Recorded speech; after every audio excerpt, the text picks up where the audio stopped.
For over 90% of human history, half the population menstruated every single month, with no pads, no tampons, no product of any kind, and somehow still hunted, farmed, walked for miles, and raised children through it. Here's what historians and archaeological evidence suggest they used instead. Today, you have an aisle at the store dedicated entirely to this. Dozens of brands, dozens of options, all designed, tested, and disposable. For nearly all of human history, none of that existed. And yet the historical record shows something surprising. People weren't as unprepared as you'd think. In the Stone Age, roughly 30,000 years ago, women are believed to have used soft leather wrapped around absorbent moss and other locally available natural materials. Moss especially, certain types absorb liquid remarkably well, which is part of why it was also used to pack and treat wounds. If it could handle a bleeding injury, it could handle this too. Different environments meant different solutions. Some historians believe rolled up grass and woven plant fibers may have been used in some regions, particularly in equatorial Africa. In colder, mossier regions, it's rumored, though not confirmed by hard evidence, that bog moss served the same purpose. Nomadic communities working with animal hides used soft wool or hide scraps. People used whatever their environment gave them, and it worked well enough to go completely unrecorded for tens of thousands of years, because it simply wasn't seen as remarkable. It was maintenance, the same as eating or sleeping. Some of the earliest written references come from ancient Egypt. Egyptian women are believed to have used softened, rolled papyrus, essentially an early tampon, sometimes combined with herbs. They also used soft linen, folded and reused, washed out and worn again. These appear to have been practical, repeatable methods adapted to the materials available, refined enough that later civilizations made relatively few major changes to these basic methods for centuries. In ancient Greece and Rome, the material shifted again. Wool and linen,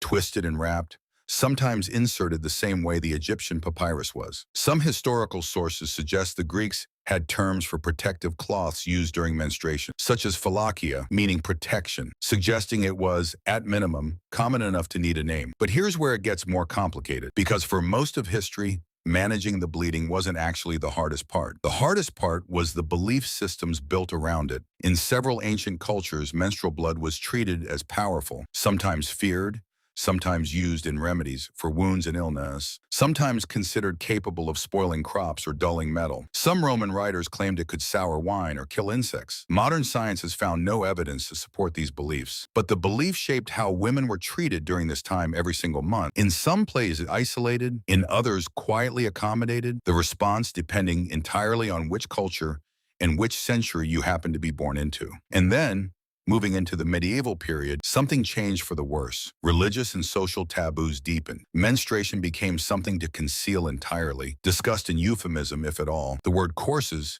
became the polite substitute, a term that stayed in use for over 500 years. Managing it didn't get more advanced during this era. If anything, it got more secretive. Women still used cloth rags, moss and linen, the same core materials Stone Age humans had access to, but now doing it in near total silence, with almost no written record left behind, because writing about it at all was on is considered improper, which means most of what we know about the medieval period comes not from documentation, but from what people quietly continued doing anyway, reusing rags, layering cloth, working through it the same way their ancestors had for tens of thousands of years before them. So here's the bigger picture. The materials barely changed for most of human history. Moss, plant fiber, linen, wool, repeated and refined across completely disconnected cultures on different continents, all arriving at strikingly similar solutions independently. What changed most wasn't the biology, but how different societies viewed and discussed menstruation. For most of the last 30,000 years, this wasn't a crisis to be solved. It was simply Tuesday, handled quietly, competently, with whatever material was on hand, by roughly half of every generation that ever lived, going back further than written history itself.